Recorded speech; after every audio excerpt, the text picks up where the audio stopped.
ताहिर हुसैन को Ankit Sharma murder case में दोषी करार दिया गया है। उनके साथ 5 लोगों को और दोषी करार दिया गया है।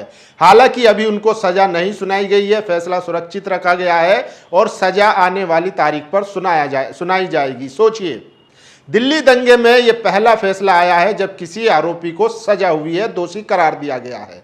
लेकिन सोचिए, दिल्ली दंगे में लगभग 50 के आसपास लोगों की जान गई थी, जिसमें हिंदू भी थे, मुसलमान भी थे। यह पहला मामला है जब किसी आरोपी को दोषी करार दिया गया है। क्या सजा हुई है, क्या फैसला आया है, कोर्ट ने क्या कहा है, इस वीडियो में आगे बताऊंगा। लेकिन सोचिए, इसी दंगे के दौरान जस्टिस मुरलीधर ने कहा था कि दिल्ली पुलिस, जिन्होंने मौजपुर चौक पर कपिल मिश्रा ने जो बयान दिया था, उनके खिलाफ कोई कार्रवाई या उनकी वीडियो पर एक्शन क्यों नहीं लिया गया। जज साहब का क्या हुआ, रातों रात ट्रांसफर कर दिया गया। इसके अलावा अनुराग ठाकुर, जिन्होंने नारे लगाए थे चुनाव के दौरान, गोली मारो जैसे, उनको क्या कहा गया। सोचिए, वो उकसाने वाले नारे नहीं थे। तो इस तरीके से आज जो है जजमेंट आ रहे हैं और ये सबसे बड़ी खबर है कि ताहिर हुसैन को दोषी करार दिया गया है। इसके अलावा सोचिए, इसी दंगे के दौरान फैजान नाम के एक व्यक्ति को पुलिस जबरदस्ती राष्ट्रगान गवाती हुई दिखाई दी। उसकी बाद में इलाज के दौरान मौत हो जाती है।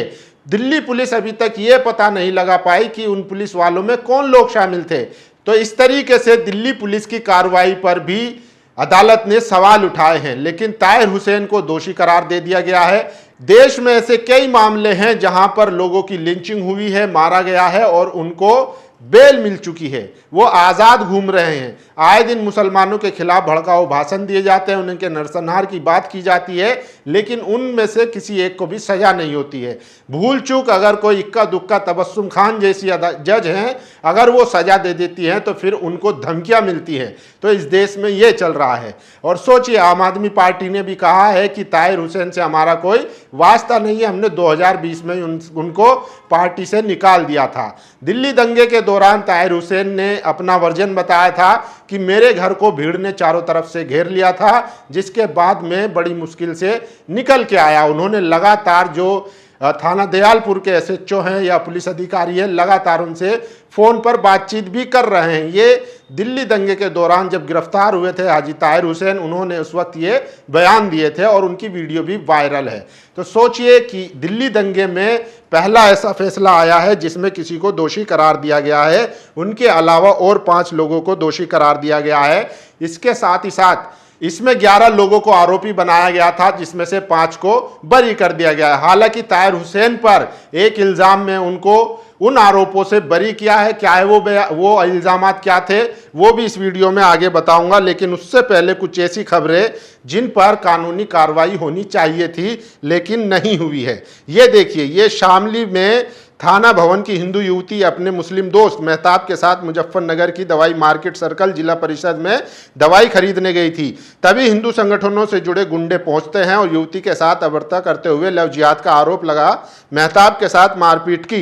युवती ने अपने मुस्लिम दोस्त को बचाने की कोशिश की तो उसके साथ भी मारपीट की। अब युवती ने हिंदू संगठनों से जुड़े गुंडे गौरव शर्मा, कुशलवीर, शुभम, प्रशांत शर्मा और लोकेश सैनी के खिलाफ एफआईआर दर्ज कर कार्रवाई की मांग की है। डीजीपी यूपी पुलिस और पीएमओ इंडिया को ऐसे मामलों में तुरंत संज्ञान लेना चाहिए। अब एक मुसलमान किसी हिंदू लड़की के साथ अस्पताल भी जाता है तो पिटकर आता है।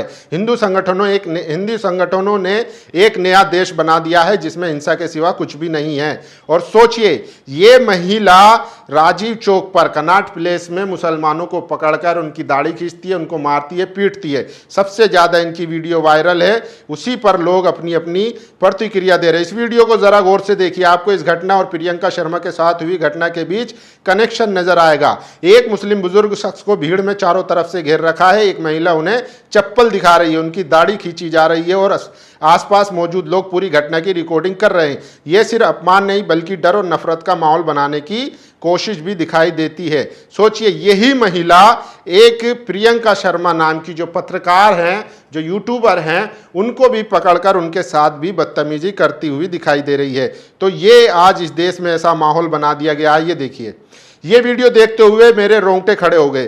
पहली नज़र में आपको लगेगा कि शायद कोई आपसी झगड़ा हुआ, लेकिन सच इससे कहीं ज़्यादा डरावना है। ये प्रियंका शर्मा है, जगह Delhi Rajiv Chowk, metro gate number 7, समय शाम करीब 7:15 बजे प्रियंका एक चाय की दुकान पर अकेले चाय पी रही थी, तभी कुछ लोग उन्हें घेर लेते हैं। वीडियो में एक बुजुर्ग महिला भी दिखाई देती है जो उनके बाल खींचती नजर आ रही है। उनके साथ गाली गलौज की जाती है और नफरती भीड़ उन्हें चारों तरफ से घेर लेती है। तो ये इस तरीके से आज देश में चल रहा है। ऐसे नफरती गुंडे और चिंटू जो है वो लगातार इस तरीके की हरकत कर रहे हैं और लोगों को मार रहे हैं, पीट रहे हैं। इस पर सरकार, पुलिस सब खामोश है। और अब मैं आपको कड़कड़डूमा कोर्ट का वो फैसला सुना देता हूं जिसमें हाजी ताहिर हुसैन को दोषी करार दिया गया है। आम आदमी पार्टी के पूर्व पार्षद ताहिर हुसैन समेत 6 आरोपियों को कड़कड़डूमा कोर्ट ने इंटेलिजेंस ब्यूरो IB शर्मा की हत्या के मामले में दोषी ठहराया है। अंकित की हत्या 2020 में उत्तर पूर्वी दिल्ली में भड़के दंगे के दौरान कर दी गई थी। अतिरिक्त सत्र न्यायाधीश परवीन सिंह ने हुसैन को IPC की धारा 188, 153A, 147, 148, 149, 365 और 302 के तहत दोषी ठहराया है। हालांकि IPC की धारा 120 और 129 के तहत बरी कर दिया गया। तो ये 2 धाराओं में उनको बरी किया गया है। ताहिर हुसैन, नाजिम और कासिम को छोड़कर इस मामले में अन्य 3 अभियुक्तों को जमानत मिल गई। हुसैन की जमानत याचिका पिछले साल सितंबर में हाई कोर्ट ने खारिज कर दी थी। ये मामला दयालपुर पुलिस स्टेशन में दर्ज FIR से संबंधित है। अंकित के पिता की शिकायत के आधार पर FIR दर्ज की गई थी। दंगों के दौरान जब उनका बेटा लापता हो गया था तब उन्होंने गुमशुदगी की रिपोर्ट दर्ज कराई थी। अंकित का शव बाद में एक नाले से बरामद हुआ। इसके बाद उन्हें GTP अस्पताल ले जाया गया जहां उन्हें मृत घोषित किया गया। तो ये बड़ी खबर है कि दिल्ली दंगों के दौरान IB ऑफिसर अंकित शर्मा की हत्या में ताहिर हुसैन को दोषी करार दिया गया है। लेकिन सवाल ये है उन लोगों का क्या हुआ जिन्होंने मौजपुर चौक पर भड़काऊ बयान दिया था जिसके बाद दंगे भड़के थे, जबकि उसमें जस्टिस मुरलीधर ने कहा था कि पुलिस इस पर संज्ञान क्यों नहीं ले रही है और इस पर एक्शन क्यों नहीं ले रही है, जबकि जो जस्टिस मुरलीधर थे उनका ट्रांसफर कर दिया गया था रातों रात, जो इस टाइम यूनाइटेड नेशन में है, यूनाइटेड नेशन के रिप्रेजेंटेटिव है, जिन्होंने गाजा पर एक रिपोर्ट भी जारी की है। तो सोचिए उस जज का ट्रांसफ़र कर देना, फिर उसके बाद जब दिल्ली पुलिस को कहा गया कि कोर्ट इनके खिलाफ इनकी वीडियो पर संज्ञान ले और इनको भी इसमें आरोपी बनाए, तो उसके बावजूद भी उनको कुछ नहीं किया गया और आज वो दिल्ली सरकार में मंत्री हैं। सोचिए इसी दंगे के दौरान फैजान नाम के एक व्यक्ति की हत्या हो जाती है जिसका वीडियो वायरल होता है और पुलिस कोर्ट में कहती है कि जो पुलिस वाले थे, जो वीडियो वायरल हुआ था जिसमें उनसे ज़बरदस्ती राष्ट्रगान कहलवाया जा रहा था और इलाज के दौरान उसकी मौत हो जाती है, उसमें पुलिस कहती है कि इसमें जो पुलिस अधिकारी थे उनकी पहचान नहीं हुई है, कौन था ये पुलिस को पता नहीं चल पाता है। तो ये बड़ी खबर है और आज इसी तरीके से पूरे देश में न्याय मिल रहा है। हालांकि ताहिर हुसैन ने कहा है कि उनके साथ नाइंसाफ़ी हुई है और वो पूरी तरीके से बेकसूर है। ये ताहिर हुसैन का वर्जन है, जबकि अदालत ने अपना फैसला सुना दिया है, उनको दोषी करार दिया है और सज़ा आने वाले दिनों में सुनाई जाएगी। लेकिन सवाल है कि अखलाक के लिंचरों का क्या हुआ, सवाल है पहलू खान के लिंचरों का क्या हुआ, सवाल है जुनैद और नासिर के लिंचरों का क्या हुआ। सब जमानत पर बाहर है और आज़ाद घूम रहे हैं, लेकिन ताहिर हुसैन को दोषी करार दिया गया है। अदालत का फैसला है, मान्य है।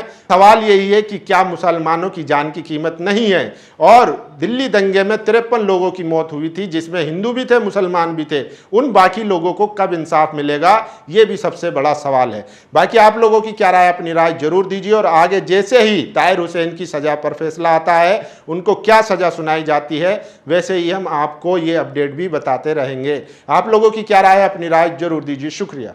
नेशनल दस्तक की आपसे गुजारिश है कि अगर इसको बचाना चाहते हैं तो नेशनल दस्तक को सब्सक्राइब करने के लिए रेड कलर के सब्सक्राइब बटन को दबाएं, फिर बेल आइकन की घंटी दबाएं। नेशनल दस्तक को बचाने के लिए बहुत जरूरी है कि हर खबर को शेयर करें, लाइक करें, कमेंट जरूर करें।